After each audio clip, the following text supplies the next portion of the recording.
Welcome to School of Thought. Today is Wednesday, the 11th of April 2007, and today's special topic is space arcology, space arcologies. And but we have some time for burning questions. Yes. Some? I have a burning question too. So sometimes I give tours, and occasionally I talk about space arcologies, and maybe I oversimplify things, but I explain things this way that space arcologies are a concept more than anything detailed, but it's an important concept because when we plan cities on Earth, we should have the same mindset we would have if we decided to design a city for space, like thinking about how you use space, how you use water, reuse water, and all this kind of stuff. So, but explaining that even more deeply, could I say that in your vision, planet Earth is a spaceship, and we haven't been organizing cities? Well, yeah, that label came up with Mr. Fuller, yes. Yeah, you can, it's a question of dimensions. But it's a question of where we are technologically and scientifically at this point. We are at the edge of something that might happen that leads us to move in space. Not limit ourselves, our presence to this planet, but go beyond that.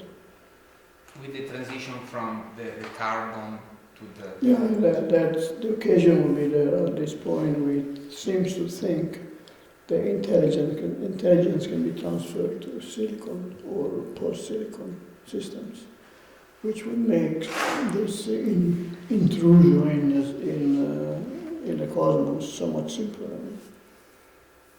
All the problem we would have in supporting the carbon-based intelligence would practically fade away. But with that might fade away also the passionate side or the rational man. Mr. Soleri, do you think that the car culture will eventually burn out after destroying what's destroyable? Or will people get to their senses before a critical moment? I don't know if anyone has an answer because the car has become very much part of the family now. So no matter what, the family now is the family itself, plus the pet, plus the gun, plus the automobile. That's the family. So you think it will have to run its course? It might have to run its course, yes. But the thing is that we are going to make automobiles that are more and more efficient in many ways. So that means instead of having 5 billion automobiles, we might have 10 billion automobiles because there are such nice gadgets, and why not double population? So that will make things even worse. Because I was talking to a gentleman, an architect yesterday, who was mentioning the fact, that the infrastructure, because it's spreading out, is taking more and more space. Therefore, it's taking away from the living space. We're going to get to the point in which the infrastructures, the connections, are going to be counterproductive. But that's part of the fact that we are not green, we are brownish. Yeah. We are browny because we don't take care of that at all. We are not interested in that. But because we are in this immersion in materialism that blinds us to so many things. So unless we come to a point where we decide we want to reduce our presence, our footprint on the planet itself, we'll never be green. We'll be false greens, no matter how smart and cunning our building might become, because we are scattering them all the countryside. And the streets are taking more space than the living space. Yeah, but more and more space. so much space is taken We are one to one. by all the logistics that are necessary to try to reconnect that which we are being scattering out. As long as we are not interested in trying to understand what life might be and might become, we keep going in our very dedicated materialism that cannot be green by definition.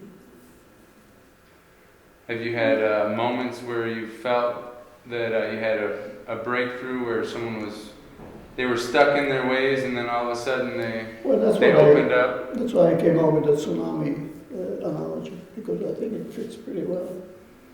You know, the tectonics, intellectual tectonics keep moving, like the geological tectonics keep moving. Now and then there is this motion generates enough stresses so that you have a sudden jolt. And what might happen geologically seems to be happening intellectually, in terms of humanity. So the tectonics keeps moving, and the materialism is so powerful that it cannot be stopped. So when this jolt comes in, this tidal wave of materialism is going to hit reality, and that's where there might be a collapse.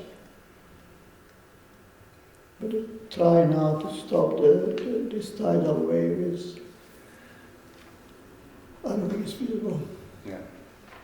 Unless you have a real confrontation among nations and theologies and all those things, and resources and financial trickies.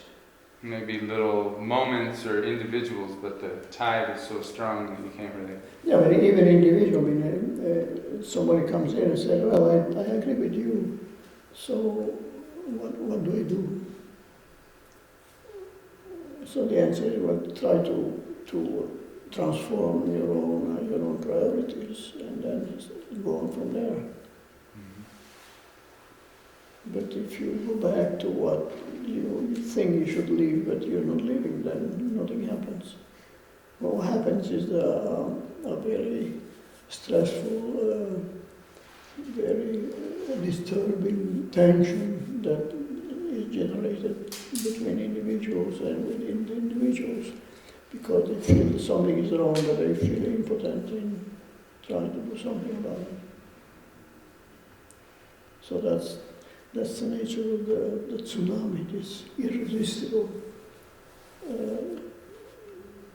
flow of things which were generated by tiny variation in our behavior.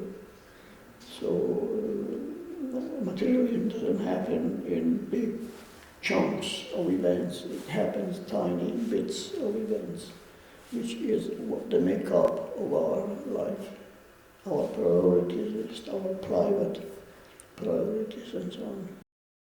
And that's where this notion of the American dream comes in, and it's very telling, because it tells you want to have a fulfilling life. Well, pursue what? Yeah. Pursue matter, transformational matter, so that I can buffer everything that comes my way.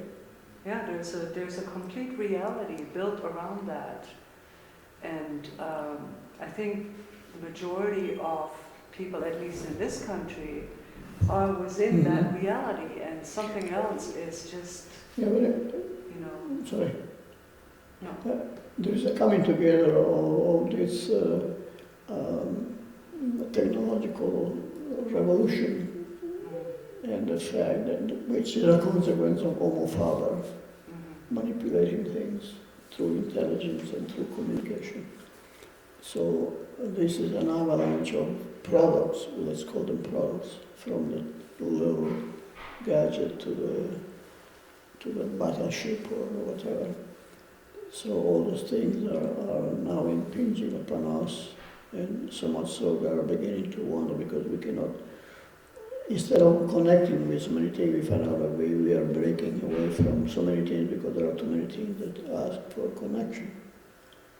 So we spend so much time in collecting data because the data are coming from everywhere, night and day, and then trying to develop a knowledge that those data can generate. We have a next data avalanche which comes tomorrow morning or at midnight or whatever. I mean, every split second there is a new avalanche of data.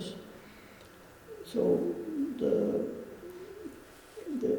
situation is grave because we don't have the means of the intellectual means and ethical means of facing all those things. That might be one reason why we are trying to become hermits, because we are trying to isolate ourselves, at least physically, from all this enormous dance that we are part of. It's a pretty ungraceful dance most of the time. We are the shape we are because of gravity. So if gravity changes, we are going to change. It might take a few generations, but we are going to change. How do you see humanity moving into space without this survival drive? Without the aggression that has gotten us to this point. But for one thing, at least the first phase would be very simple, almost simple-minded, because you have to survive there. So this is survival will be the main activity in a sense. And then there will be a selection of people that possibly would not be the warriors, but would be the scientists and the humanists. And then you begin something really anew, so that would give a chance of trying to humanize ourselves. But all those things are hypothetical, conjectural. But since this is going to happen, if not by carbon intelligence, but by another kind of intelligence, then one might like to propose, puts out some figures, try to understand what would be important to be emphasizing and what would be important not to de-emphasize. So Star Wars should be the least emphasized of all activities. But unfortunately for the moment, that don't seem to be the case. You see, take two children, one girl and one boy. Present them with choices. Well, most of the girls are going to pick up the doll and the soft things and the sweet things and the gentle things. The boys are going to pick up the guns and the war machines and so on. So it's in ourselves, in our masculine side of Homo sapiens, this rush toward violence, which is reminiscent of the violence that takes for life to generate itself. So life is in many ways, fundamentally is a violent process, is a tremendously violent process, but it's so well organized, so harmonized that we can even become saints when we are good enough. We produce cultures which are astonishing in their validity. But we have this background and this inside of us, this drive, which is again what the law of the jungle tells us that we have to do. I have to perpetuate myself, so it has to be at the expense of something else that perpetuates itself. So life cannibalizes life in order to evolve. And you could always say, and a theology could say, well, that's the original sin of life, this cannibalizing. And that seems to be the law, not only of the jungle, but the law of matter, the natural laws.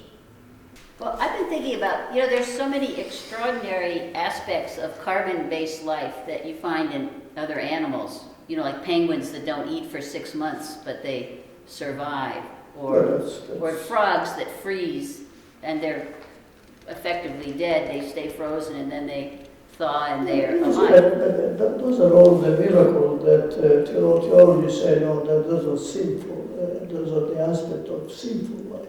Why? That's because that's what it says. I mean, you want to rejoin the source, the power, the truth, abandon those, use those things as an instrument, don't see them as a final, in the sense of being so glorious that we should emulate them.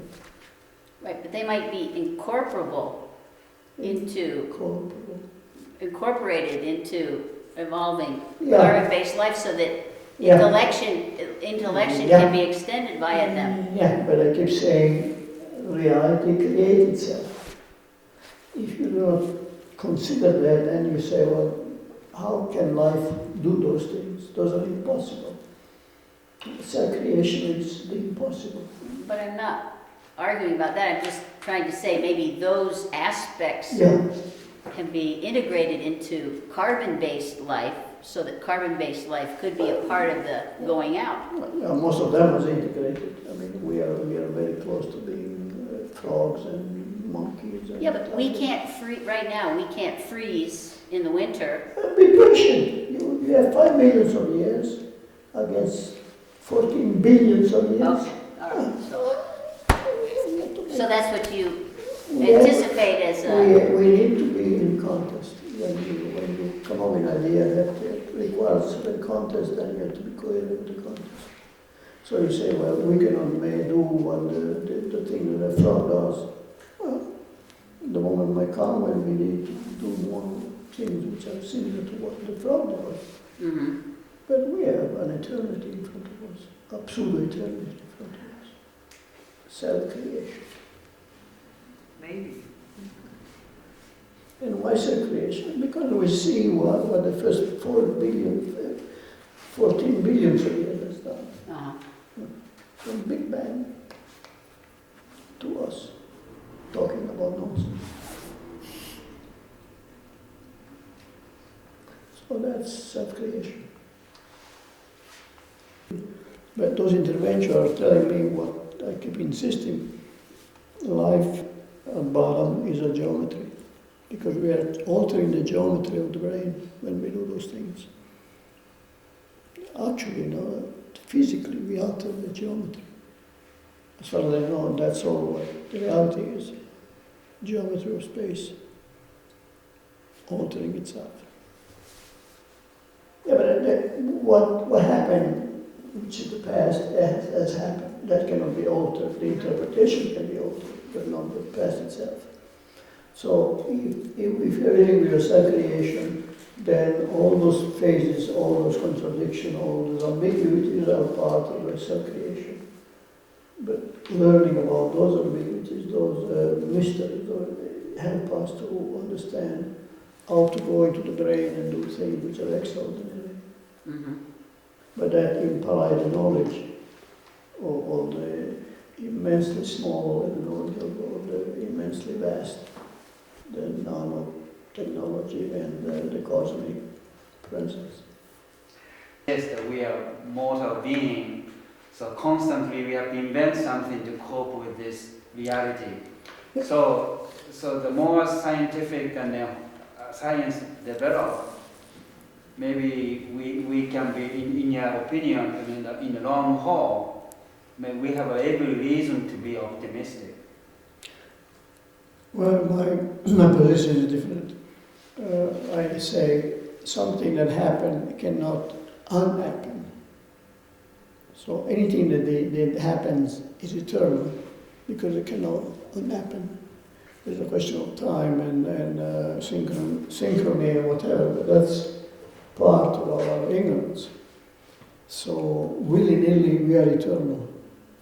Even if you refuse to be eternal, you are eternal because you have happened. And all the details of your happening, the tiniest detail is happening, is registered in the past, cannot be cancelled. There is no God, no archangel, no power that can undo what reality has been creating itself into. That's my position. So if we could conceive that this past can be brought back as a presence, and I call that duration, then there will be a demonstration of the eternal condition of anything that has been generated by reality. And then goes from the subatomic to the atomic to the molecular to the organic, etc., etc. Because there is no, do you know, any power that can undo anything that has happened? No, there isn't. As far as I can get you, conjecture, reality is creating itself moment by moment, Right. which means presence after present. Right, So there is an infinity of presence, right. but there is only one that is the presence of the present. All the rest is stored in the past, and I said that there is no power anywhere that can destroy that. That's there, but it's no longer in our faculty to play with it, though we play with our history, with our books, with our research, with our enterprises, and with our memory. But those are fragments of what reality is, the being of reality. So we are part of this becoming, the self-creation, self-generation of reality. And each instant is instantly consigned to the past. So in that sense is that which is forever.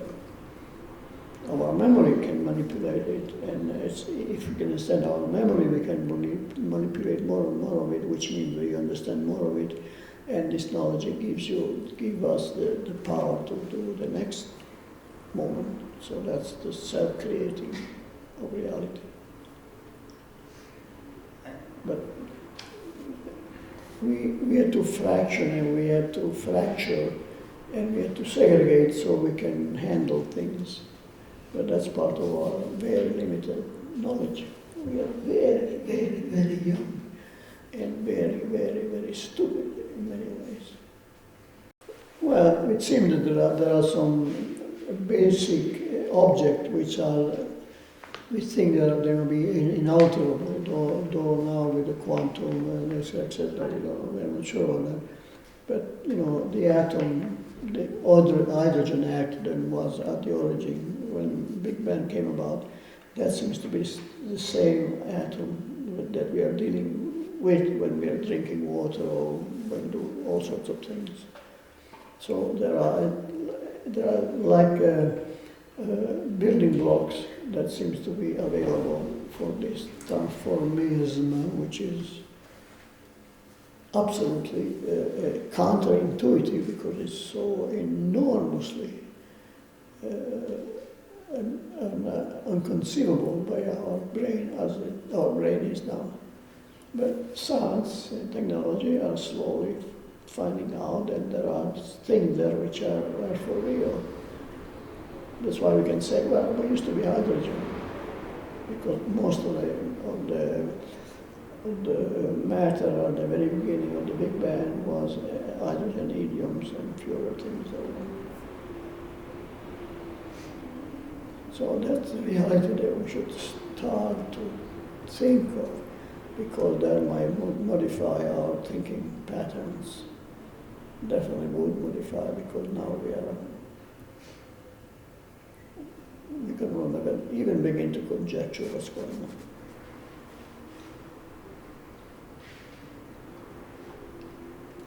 I was going to bring one of the books because it said that it was talking about the brain. I was saying about the trillions of things that are happening every instant. Trillions of things happening every instant in the brain.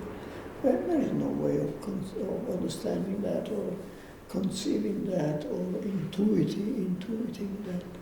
That's a question of slowly developing knowledge that we were able to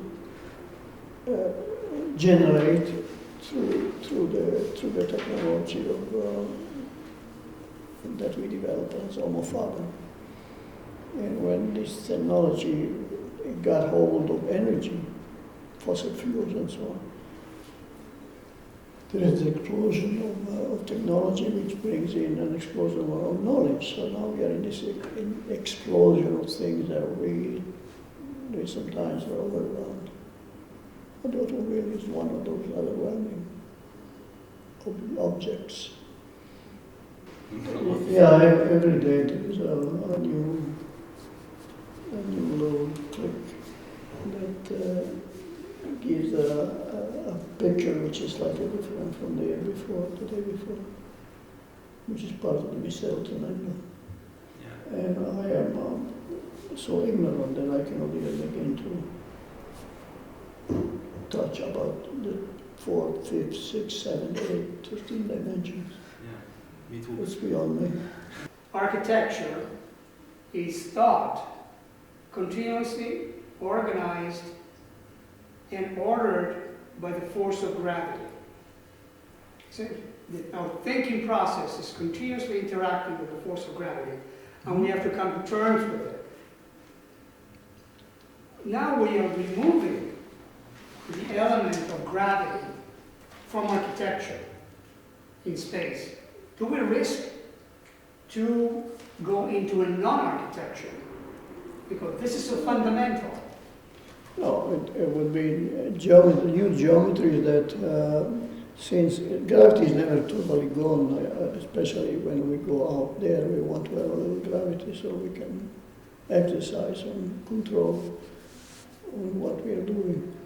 But even if gravity was zero, there is still, the geometry is still there, still would be still, and glass would be glass, but their behavior will be different because this load that is the gravity would be taken away from them.